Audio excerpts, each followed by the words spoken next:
Una niña observaba a través de una de las ventanas de su casa cómo a la distancia dos niños estaban maltratando a un perro callejero. Espantada y triste, esta niña llamó a su papá para contarle lo que había visto. Su papá le pidió que se moviera a otra ventana de la casa. Le preguntó a la niña: ¿y ahora qué ves? La niña respondió: veo un bosque, árboles, pájaros que vuelan de rama en rama y niños que juegan y corren por las veredas. El papá miró a la niña y le dice: parece que estabas mirando por la ventana equivocada. Y parece que a veces estamos mirando por la ventana equivocada. Por 3 ocasiones, 3 veces, le tiene que ser aclarado a los discípulos y a los seguidores de Jesús con una explicación que les ayude a entender acerca del misterio de la resurrección. En 3 ocasiones tienen que ser explicadas las motivaciones y las razones acerca de la resurrección de Jesús. En primer lugar, aparecen 2 personas vestidas con vestiduras resplandecientes que le dicen a las mujeres que están frente a la tumba ya vacía y le tienen que explicar por qué están buscando entre los muertos al que vive. Más adelante hay 2 caminantes que van de regreso hacia Emaús. Se aparece un extranjero en el camino. Comienza a escucharlos, a conversar con ellos. Cuando parte el pan, se aparece y revela su identidad y resulta que es Jesús mismo que estaba con ellos. Y allí en el camino tiene también que explicarle Jesús acerca de los porqués de su muerte y de su resurrección por segunda ocasión. Y en esta mañana el relato que hemos leído en el libro de Lucas es la 3ª vez que tiene que volver a ser explicado a los discípulos y a la comunidad de seguidores y seguidoras de Jesús, cuando Jesús mismo se aparece ante ellos. Y lo primero que piensan que está entre ellos es un fantasma, llenos de miedo, llenos de espanto, llenos de temor. Ni siquiera pueden reconocer que es Jesús mismo el que está presente en medio de ellos. Y uno se pregunta: ¿y por qué esta dificultad para poder entender? ¿Por qué esta dificultad de estos discípulos y seguidores de poder comprender? Pero también, ¿por qué esta dificultad nuestra de poder comprender y de poder entender asuntos que una y otra vez escuchamos, asuntos que una y otra vez se nos es explicado, asuntos que conocemos? Yo me voy a aventurar a contestar los porqués, algunos porqués, que me parece que están también ahí recogidos en el relato bíblico. Y el primer porqué y la primera respuesta a ese porqué es porque a estos discípulos y seguidores de Jesús, el mundo, tal y como ellos lo habían conocido y lo habían esperado, había terminado. En estos días escuché a un pastor nuestro que en un programa de radio le hicieron una pregunta acerca del fin del mundo.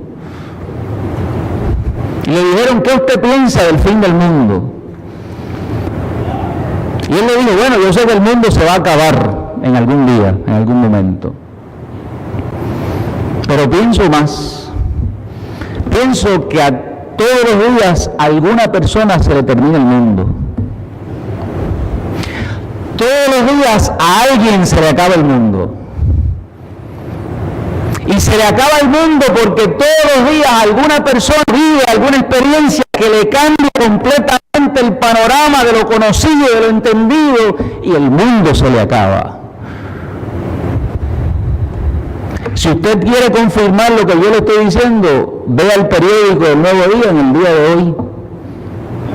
Y dígame usted si a un gran grupo de personas que estaban contando con asuntos de su jubilación, que tenían su mundo cuadrado anímicamente y en su mente planificado algunas cosas, si no se les ha acabado el mundo. En un sentido, hay desesperación, hay desaliento, hay preocupación. Dígame usted si cuando llega el diagnóstico adverso de la enfermedad a la vida y le toca a nuestra casa, el mundo no se nos acaba. Dígame si cuando tenemos algún asunto urgente que atender de nuestros hijos e hijas y los tenemos pegados al alma porque ha perdido el trabajo, porque está en alguna situación de crisis, el mundo no se nos acaba. Estos discípulos, estos seguidores de Jesús, el mundo tal y como lo habían aprendido, el mundo tal y como lo habían conocido, se les había acabado.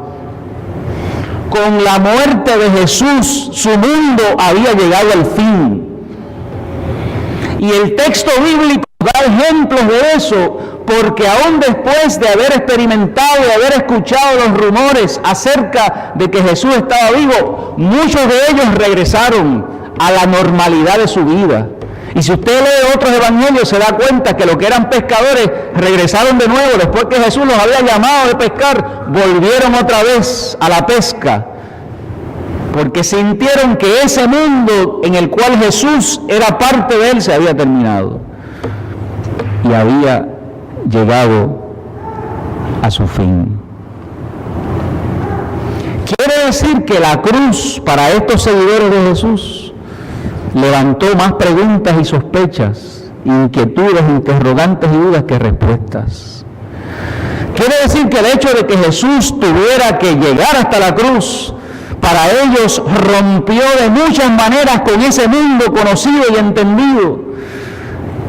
Y todas aquellas promesas que habían de alguna manera recogido del Antiguo Testamento, de su conocimiento acerca del Mesías, del gran rey, del que habría de venir y reinar, todo eso de alguna forma se fue abajo cuando Jesús finalmente muere en la cruz. Aún con la noticia de la resurrección corriendo como rumor. Es que es difícil humanamente manejar cuando el mundo se termina. Es difícil humanamente poder lidiar cuando las circunstancias de repente se cambian de esa forma y cambian de dirección. Es difícil poder manejar con nuestra mente, con nuestro corazón, cuando las expectativas no son cumplidas de la manera en que esperábamos que fueran. Es difícil seguir viviendo cuando sentimos que el mundo se ha terminado en un sentido para nosotros y para nosotras. Y me parece que también los discípulos estaban todavía confundidos y espantados porque el conocimiento que ellos tenían les hacía muy difícil y complejo poder entender algo distinto y nuevo que se asomaba para ellos.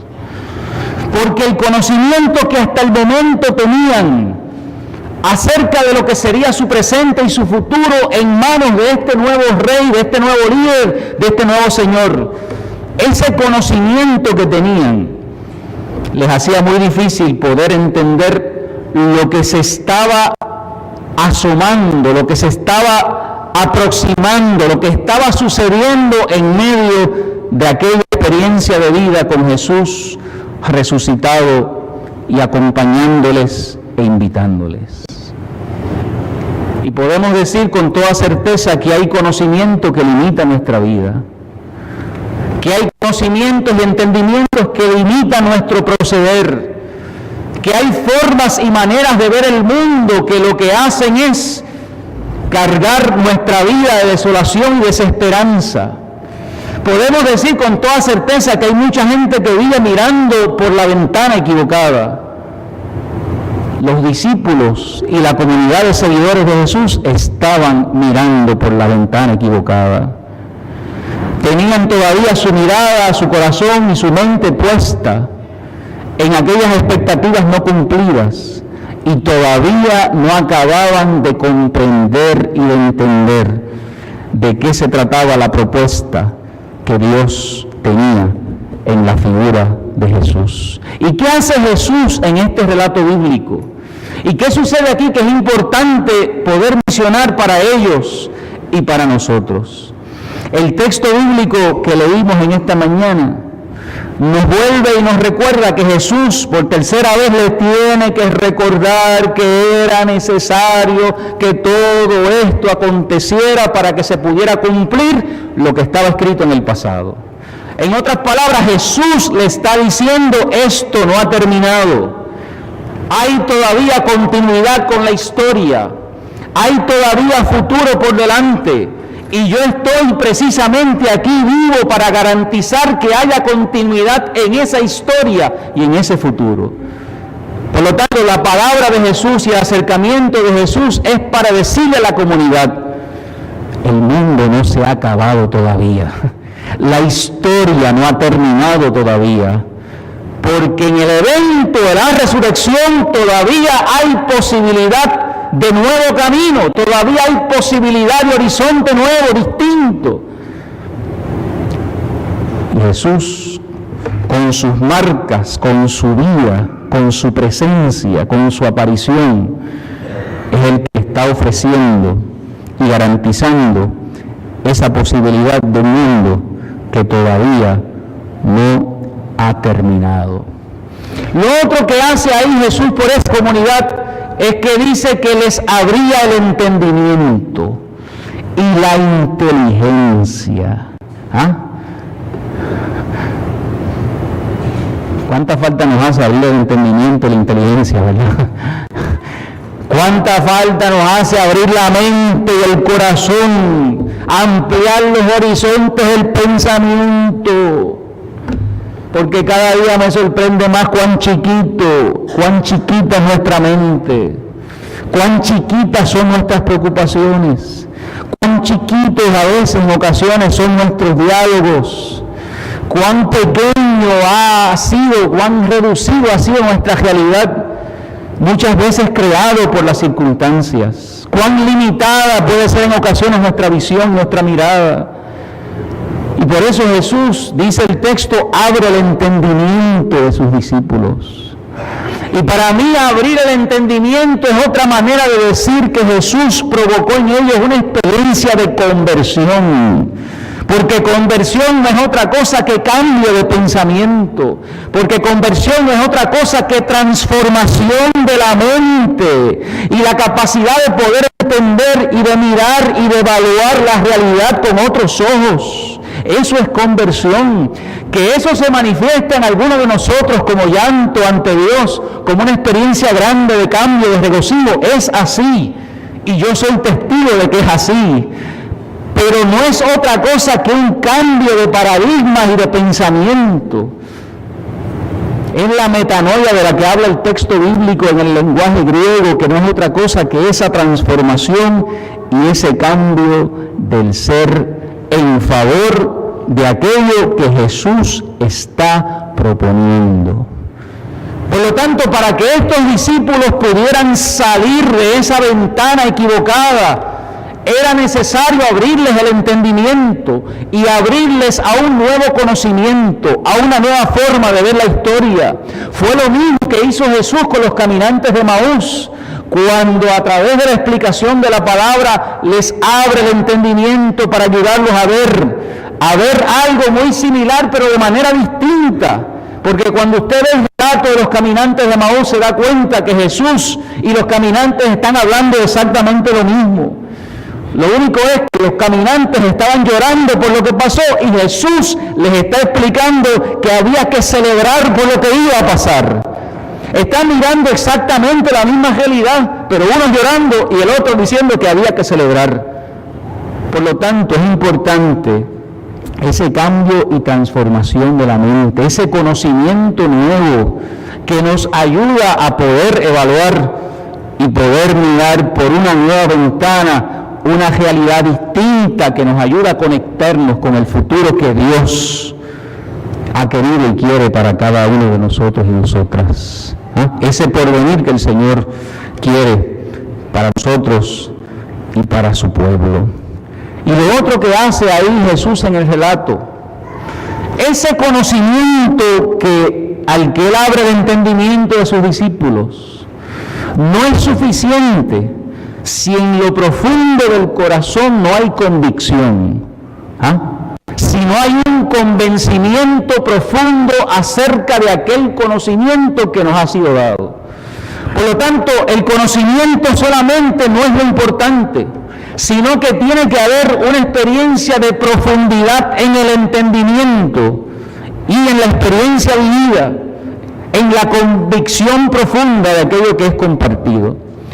Y por eso dice el texto bíblico que Jesús les habla acerca del Espíritu Santo como esa fuerza que ha de venir para sellar de manera permanente en ellos y en ellas la convicción de convertirse en testigos de aquel que vive.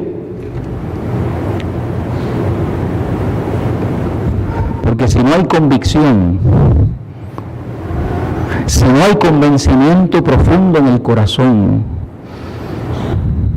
usted puede tener todo el conocimiento del mundo y no se va a mover ni una pulgada hacia lo que es la voluntad de Dios. Usted puede leerse los mejores libros, puede escuchar los mejores sermones, pero su vida no se va a mover si no hay convicción profunda en su corazón. La convicción es lo que hace posible el compromiso. La convicción es la fuerza que nos mueve hacia adelante en el tiempo. La convicción es lo que hace que podamos permanecer aun cuando en nuestra fuerza física no hay fuerza y sentimos que no la hay para permanecer. La convicción es la que nos hace levantarnos cuando tenemos deseos y ganas de mantenernos acostados. La convicción es la fuerza que mueve el espíritu y la vida. La convicción tiene que ver en aquello en lo cual usted cree. Y no cree porque otro se lo dijo, lo cree porque usted mismo se ha convencido de que eso es así. Y eso que usted cree, y eso que le convence, y eso que le mueve desde adentro, es lo que Jesús hace con su Espíritu Santo sobre la comunidad de fe. Y el Espíritu no es otra cosa que esa revelación, ese ayudador, esa compañía, esa revelación profunda que ha de permitir que la comunidad de fieles pueda seguir cumpliendo y haciendo la voluntad de Dios.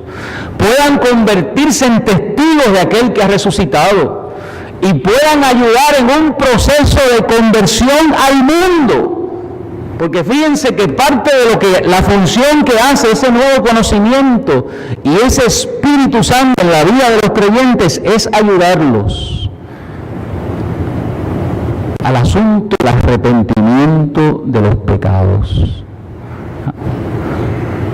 Y hay que comprender qué significa el arrepentimiento en el Evangelio de Lucas, porque tiene significados particulares.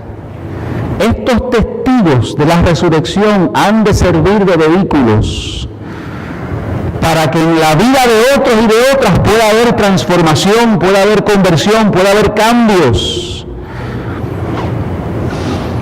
Y para poder entender lo que significa arrepentimiento en el Evangelio de Lucas, un ejemplo entre muchos que pudiera haber es el ejemplo de Zaqueo.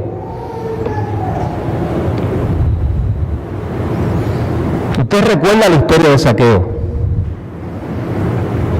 Zaqueo era un pillo fino, un pillo buena gente. No sé si usted ha escuchado esa canción, El pillo buena gente. Era un cobrador de impuestos que le había tumbado dinero a media humanidad. Mal visto, jefe Pero a la casa de Zaqueo llegó Jesús. Y Zaqueo no se arrodilló a llorar delante de Jesús, no dice el texto bíblico que hizo eso. Pero cuando llegó Jesús a la casa de Zaqueo, sin que Jesús se lo dijera, Zaqueo dijo: a todo el que yo le he robado, le voy a devolver el dinero.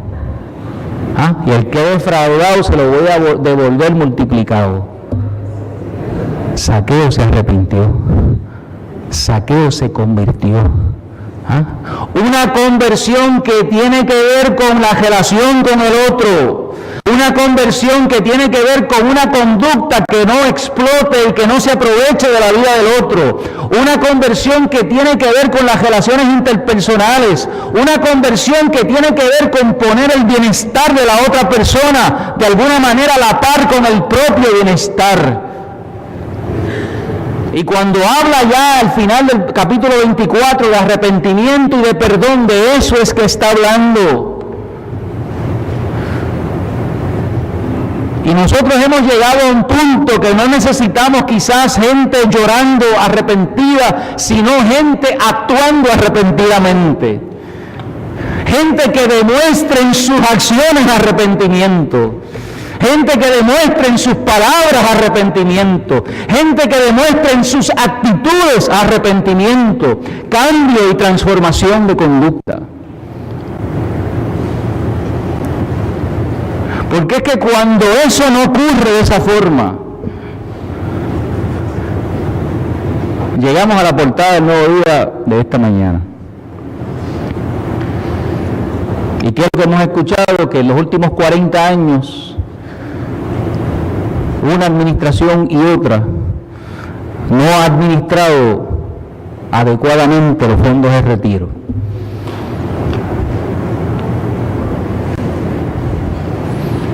No ha habido arrepentimiento. No han habido acciones que favorezcan a la mayoría. Decisiones equivocadas que se han tomado que han afectado la vida, el presente y el futuro de otros.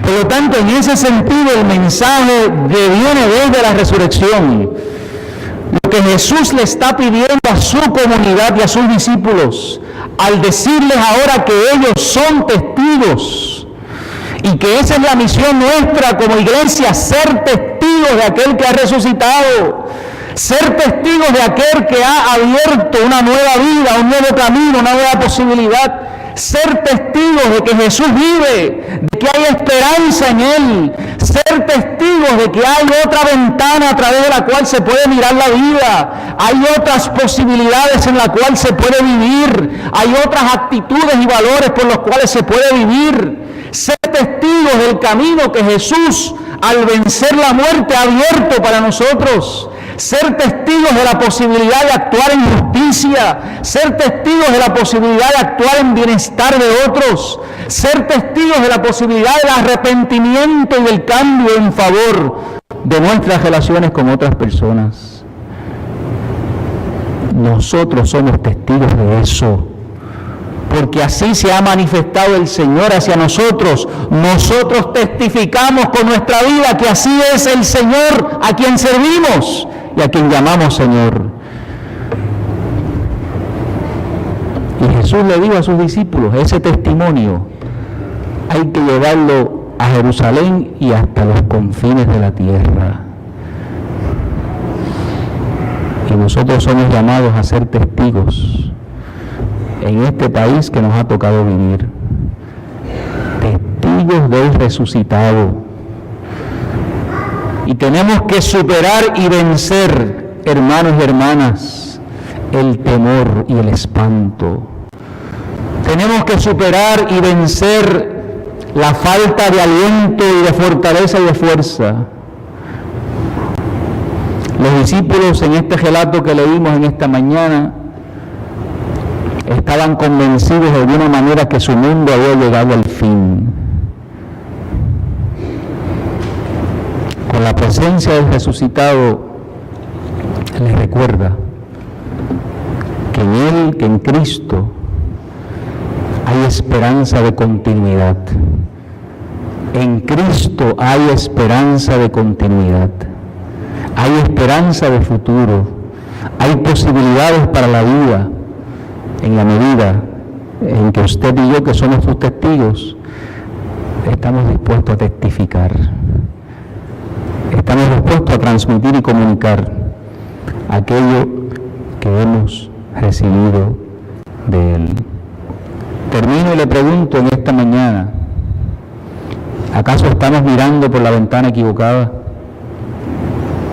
¿Acaso al mirar la realidad en la que estamos viviendo nos llenamos de espanto, de temor, de terror?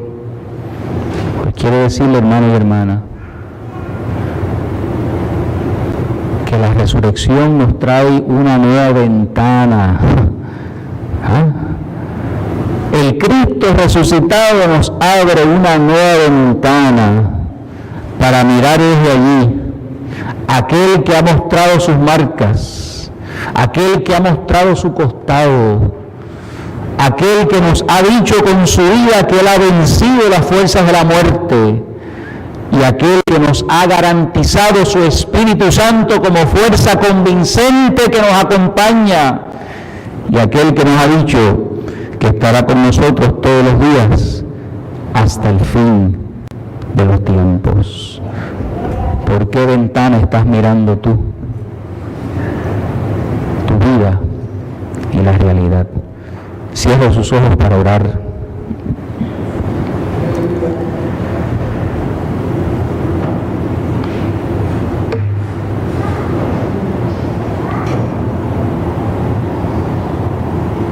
Y si hay alguien esta mañana que necesita venir al altar del Señor, si hay alguien que quiere entregarle su vida al Señor, abrir su mente a un nuevo conocimiento, a un nuevo entendimiento, pedir al Señor que le ayude a mirar por una nueva ventana su realidad.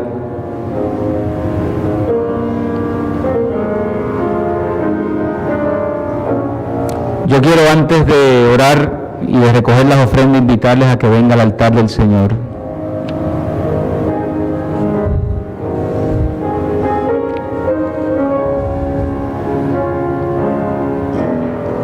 Dios bendiga a este hermano, Dios te bendiga. Y un anciano, anciana de la iglesia que lo acompañe, por favor, aquí en oración.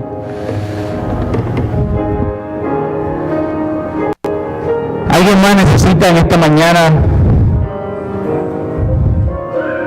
en arrepentimiento, en entrega,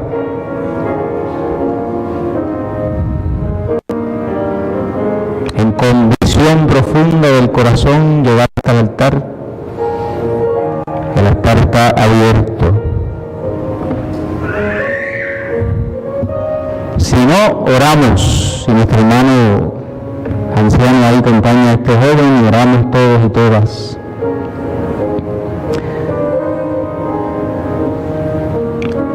Señor, en esta mañana, delante de tu presencia, hemos compartido, Dios, los pensamientos, Señor, que has puesto en nuestro corazón. Pensamientos que siempre están fundamentados en tu palabra, porque en ella, Señor, encontramos vida, virtud, porque ella nos ilumina en el camino, Señor. Y frente a esa palabra que hemos escuchado, que hemos recibido, palabra, Señor, que llega al oído, que llega al corazón, hoy, Señor, en el altar tuyo y en tu casa, Señor, está este joven, quien ha sentido, Señor, ese llamado que le has hecho desde tu palabra a su vida. Por eso ahí con las manos, Señor, de nuestro hermano anciano sobre él, está la oración también nuestra y de la iglesia, para que tú en esta hora derrames tu gracia sobre su vida, para que le ayudes, Señor, a ver y a descubrir las posibilidades que tú, Señor, ves en él, para que toda la fuerza de tu amor, de tu espíritu, Señor, estén sobre él, y le ayuden, Señor, a renovar y transformar su vida y su corazón y su pensamiento. Abre los ojos de su entendimiento. Abre, Señor, su mente, oh Dios, a tu espíritu y a tu gracia. Y sobre todo, Señor, en él, ayúdale a afirmar esa convicción profunda, Señor, en que tú le amas, en que tú le llamas, en que tú le invitas a ser testigos de tu resurrección. En el nombre poderoso de tu Hijo Jesucristo oramos. Amén y amén. Recibe, hermano, nuestro abrazo. Que Dios te bendiga.